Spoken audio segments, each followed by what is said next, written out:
انسان کے ہر قول ہر عمل کی رہبری کرتا ہے.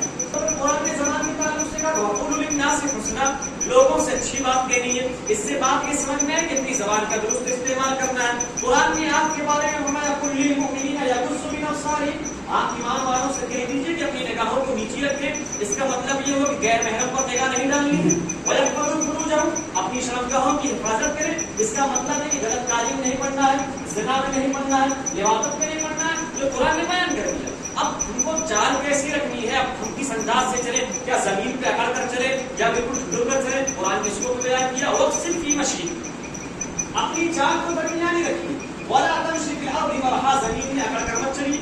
قرآن نے اس کو بھی بیان کیا ہے. اب قرآن نے جاسوسی کو بھی بیان کیا کہ ایک دوسروں کی باتوں کو سننا، وَلَا تَجَسَّسُوا، جاسوسی نہ کیجیے ایک دوسرے کے تعلق سے. قرآن نے انسان کا آئیڈیل ہر ایک کو آپ دیکھیں گے تو قرآن کی چیزیں اجمالی طور سے بیان کی ہیں، لیکن شرط یہ ہے کہ ہم جب اس کو پڑھیں گے، اس میں غور و فکر کریں گے، اس کو سمجھنے کی کوشش کریں گے کہ اللہ تبارک و تعالی ہم سے کیا کہنا چاہتا ہے. اور رمضان المبارک یہ قرآن کا مہینہ ہے، اس میں قرآن کی زیادہ سے زیادہ تلاوت کرنی چاہیے. جو بچے ان کو بھی معقول بنانا چاہیے، جو بڑے ہیں ان کو بھی معقول بنانا چاہیے، اور اپنے گھروں میں یہ چیز عام کرنی چاہیے.